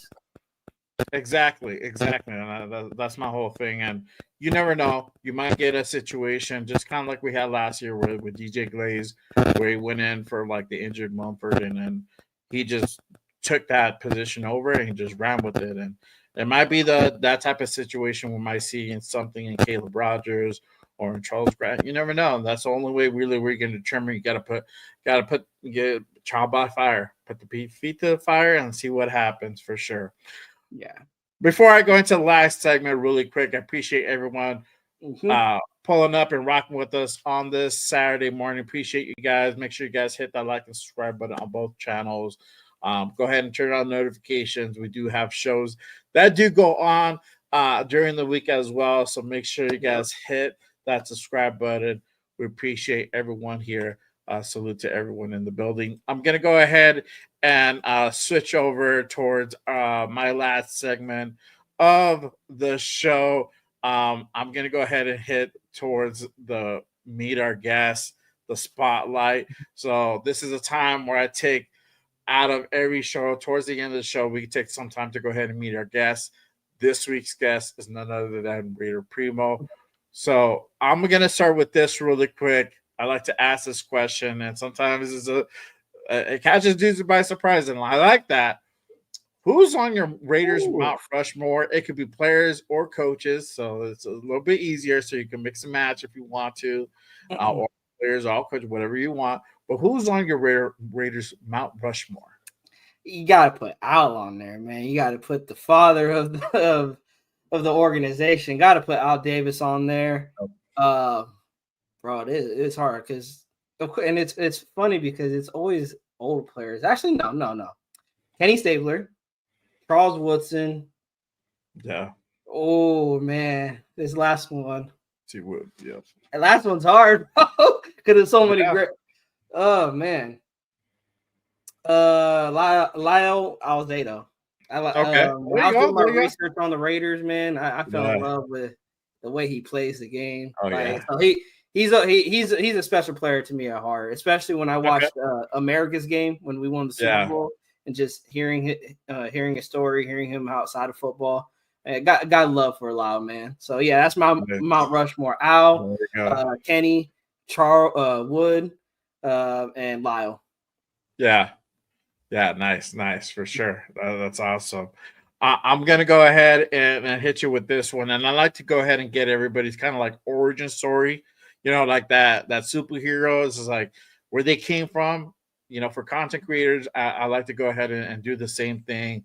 I want to go ahead and ask you, kind of start from the beginning. How long have you been a Raider fan? What was it that moment that made you really fall in love with the silver and black?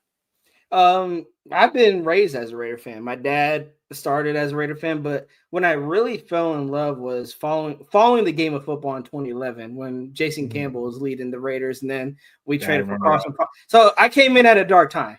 Let's say that, because we wasn't winning much football games, but just the passion, like going to Raider games, like that's what really Raider Nation did it for me, really, because this is the most loyal, passionate fan base ever. Like the Coliseum, people called it a dump, but damn, the Coliseum was home. Like Raider Nation made it home. Sorry, Ace fans, y'all didn't really make the Coliseum home. Raider fans made it home because it was dumb. But what did every opponent say? It is tough place to play, and no matter what the Raiders record was, because Raider Nation always showed up. And then again, just really following the research and seeing the greatness of the Raiders in like the 80s and the 70s and seeing what type of team people like what do they love about the Raiders, and they love the mentality, the mystique of the Raiders, and basically being the bad guys of the NFL. I love being the bad guys. I don't want to be the good guys because it feels that much sweeter when we win. And I'm hoping that they get back to winning, but because they are the bad guys of the NFL and they always will be. And one day when they reign on top, I'm gonna be crying like a baby because hey, everybody counted us out, but we gonna get back there on the mountaintop. Yeah, that's when I really fell in love with the Raiders. Was really the fan base. I love Raider Nation, man. Yeah, Like, you're up in NorCal. That's why. There you go. yeah, yeah. So anyone, and that's what I'm saying. Anyone who's been to Oakland Coliseum, get like an Oakland Raider game, man, they know those how those tailgates get and how Raider fans get. Man, we was hyphy. That we don't they don't call us gay area for no reason. Yeah. I mean, that's the only thing that I kind of, makes me sad now not being able to go up north and go to Oakland Raider game at the Coliseum over there, man. And I heard it was good times, and unfortunately, it just didn't pan out for me. And I was trying to go up there with one of my brothers, just didn't work out. But hey, for me, I'm an LA Raider fan. That's really where it started for me. So I wouldn't even been bro. You know what's great? I wouldn't even have been upset if they moved to LA. Like that would have been better in my eyes because we already moved there once, so it wouldn't change anything. So when that's also where the second I remember I remember where I was when I found out we were moving to Las Vegas, and it hurt, bro. It hurt. I'm like, because it did hurt. I don't think of Raiders when I think of Vegas. That's the thing. I'm like, it's like we're starting over from scratch. Like we got to get a new fan base. Because I'm like, all the fans was in LA and Oakland. Like that's where all Raider Nation was at. So Vegas, I'm like, man, they're gonna have to work hard to build a fan base out there. I know everybody who is in Oakland and maybe even Los Angeles, like they maybe felt some type of way. I mean, the only thing that came was getting our own stadium. That was the only thing that I was like, that was the forefront. Yeah, that was the only thing that I was happy about. That was the only thing I was happy about. But yeah, growing up here in the Bay Area and going to those Oakland Raider games in the Coliseum, like I look back, I got videos, and I look back and I'm like, man, like hopefully one day Allegiant gets back to that, but I don't know if it will ever get back to that. The way Oakland, because like I said, let's say we were 2-5 in Oakland, bro, the Coliseum would still be packed out with silver and black. You wouldn't have these other fan bases coming in and hotels selling tickets away. Like, no, you wouldn't have that. You still would have Raider Nation popping up, bro. The tailgates was even more fun. Like, like, like I know you have a little bit of Oakland in Vegas. Even the Daylight are trying to bring that back. There you go. Yeah, J-Lot. Shout out to J-Lot, man. Yeah. All the peeps out there. I'll be back at J-Lot next weekend. I'm gonna do the damn thing. We're gonna run it back, J-Lot. I might bring the fam. I don't know. We'll see. We'll figure that out. But that's how I became a Raider fan and really fell in love was the fan base.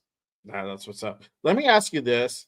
What really inspired you to start creating Raiders content? What made you become a Raider content creator, to start your own show, your own channel? And what's been the most rewarding part, and what's been like the most challenging part up to this point? So to start it, again, I shout out the Pops because we were actually watching, me and my cousin, we were in my living room watching Graph on the television. And my dad's like, yeah, shout out to Graph. And my dad's like, hey, you could do that. You could do that. I'm like, I can't do that. He's like, you already talk about the Raiders enough with me. Like, it's just talking to a camera. Like, just talking with other people that love the Raiders as well.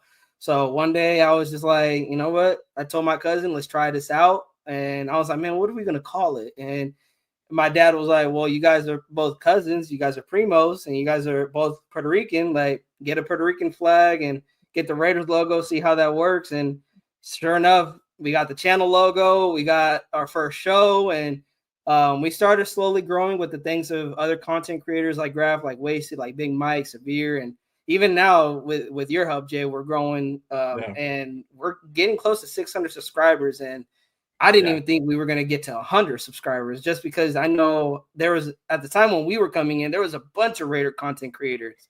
So Oh, yeah. I knew it was going to be a challenge to really grow our channel. But I think that was the challenging part, is trying to still not throw clickbait out there. And that's something I would never do. But what I mean is when you have those down weeks, when there's not really a lot of Raiders news coming out, you still want to be in the algorithm. You don't want Raider Nation to forget about you. Yeah. So it's because I also don't want to come on a camera and then have a boring show. Like I want to actually talk about things that are things to think about, but things that are factual too, not things that are just, hey, like we traded Max Crosby, but it didn't happen. Or like, oh, I'm hearing like we like just bullshit and hoping it sticks to the wall. Like I don't want to do that, because I feel like that's how I lose my audience. And the way I gained my audience, I think that's the rewarding part, is my true self, being that true self. It is rewarding because I have more people coming in appreciating that type of person that I am on this channel, that I'm authentic, I'm real, and I accept everybody. Like if other Charter fans and like our guy ASAP coming in, you know, sometimes he be coming in the chat, I don't mind it, as long as you're respectful in my chat and you're not disrespectful.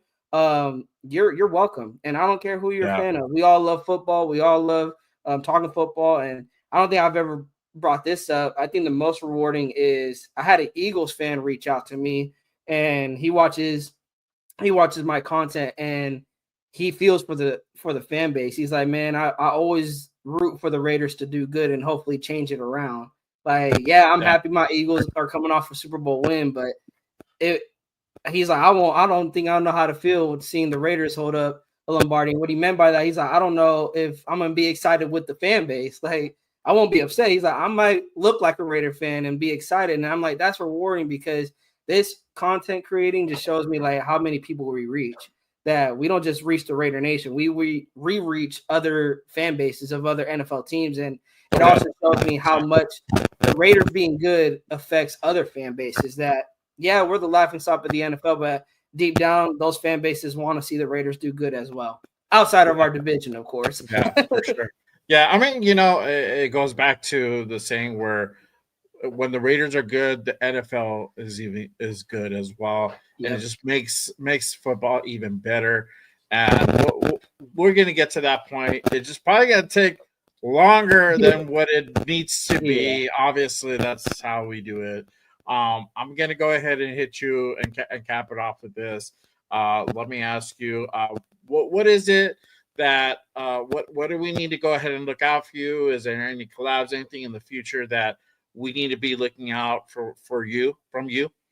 Yeah, so I had a show with my other primo. His name is Chippy, and me and him have been talking back and forth. We're trying to possibly come up with a regular show every weekend.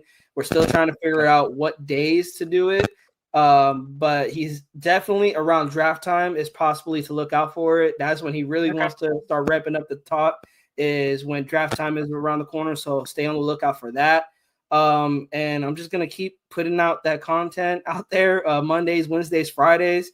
And if I'm not, maybe a short video, because like I said, I don't want y'all to forget about me. And I know it's the bye week, so it's usually the dry week of Raider content, but we'll figure something out. But yeah, definitely that's probably the one thing I got is my collab with my primo Chippy, trying to figure that out. He really, for being I think he's in high school, for being young, he knows his stuff. Like he knows football talk, knows his draft talk. And for me, draft is helpful because there's only so many guys you can scout and come up ready to talk about. He be coming up with players I don't even have on my scouting report. So I'm like, hey, any help you can bring, bro, bring it. So definitely, exactly. You guys are gonna like my primo Chippy. There you go. That's what's up. Cool. Definitely got to go ahead and look out for that. And of course, make sure that you guys go ahead and give my guy Primo a subscribe and a follow on your social media. Let them know where they can go ahead and find you at.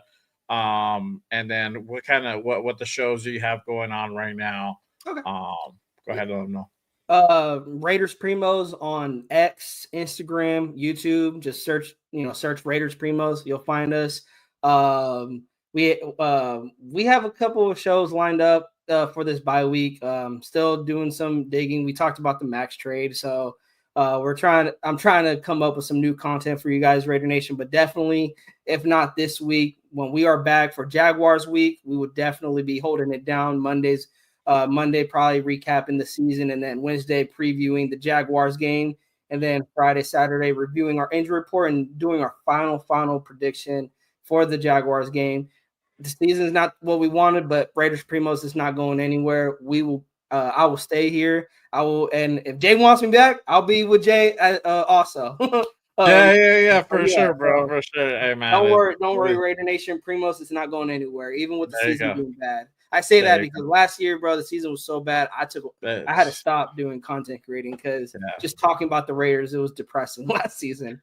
I feel you, bro. I still march through it.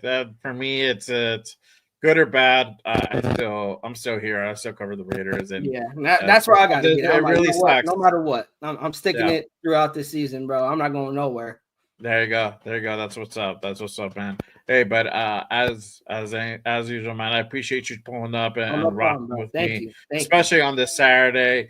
Again, make sure you guys go ahead and give my guy Primo a subscribe as well. But that will be our time for today. Again, appreciate everyone who rocked with us today. Make sure you guys go ahead and like and subscribe. As usual, turn on notifications. I do have some shows coming up during this week. I will do a Monday show this Monday, Raiders Unfiltered. I'm gonna go ahead and bring that back, and then Wednesday we're gonna do the Raider Connection with the guys, Leo, my guy Raider Jeff, Nate. We're gonna go ahead and do the damn thing, but I will not do a Good Morning Raiders next Saturday. I will be out in Vegas doing the damn thing. I'll be at the Jaguar game. I already bought the tickets a long time ago. I fucked up already. Hey, might as well. Too late. It's my birthday weekend. It's my birthday weekend, so it's cool. I'm gonna go out and do the damn thing, celebrate with the fam. So it's all good. We're gonna go have fun. We're gonna do the family thing. We're gonna do some atomic golf. Shout out to my guy 805. I'm gonna look over my guy 805. He told me about atomic golf. He said that's just fun. So we're gonna do it. We're literally staying right next door to it, so it'll be cool. Oh, that's even better. You don't have to drive or take the Uber or anything. It's like literally walking less than like 100, 200 feet away. Like it's cool. So we're gonna do that damn thing. So it's gonna be fun. And obviously, I'm just gonna go get drunk and have some fun at the Jaguar game, at Raiders Jaguars. I don't care. Whatever. We lose. We win. Great. Hey, you're in Vegas. That's the only bright side of them moving to Vegas. At least you got the strip when they lose. Yes, exactly. So I got that, and hey, last time when I went to Vegas and saw Raiders versus Jaguars, they won. So maybe it's a repeat of that. Yeah. Who knows? I don't know. They got a good chance. I know Jaguars are not the team that we played last year, but hey, they still got a chance because Jaguars are not. They're kind of inconsistent. I don't know what the hell the Jaguars are this season, to be honest. Exactly. So we'll see what happens, but either way, good time had by all. So it's gonna be cool. I'm gonna hit up J Lot. So J Lot, I'm coming. If you guys are out in Vegas, hit me up for sure.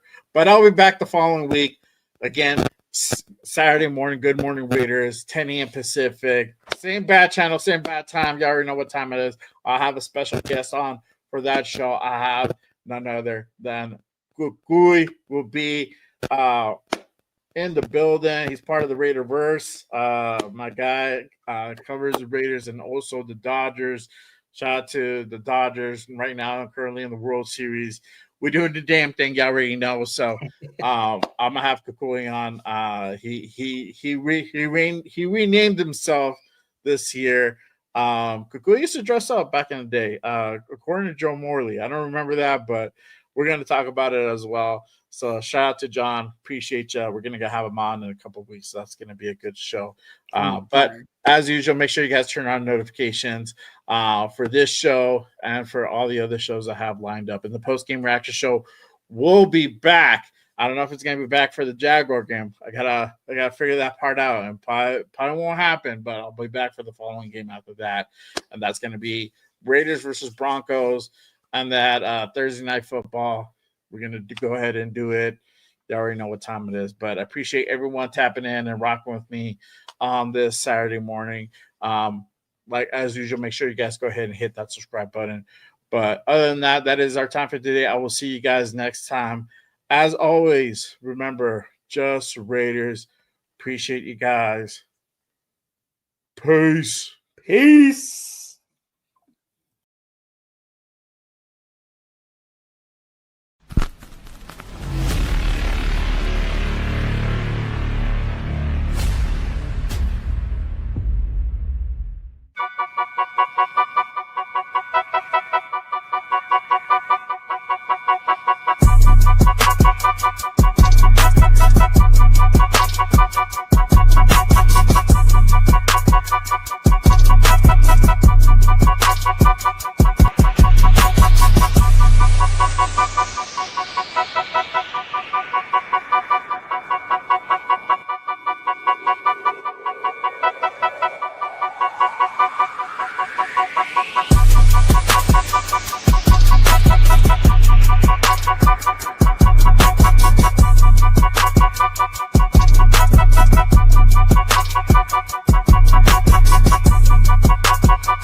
Protect the shield. Good morning, brother. How you doing? My guy, Lunatic Raider, Raider Legion. What is good? We on?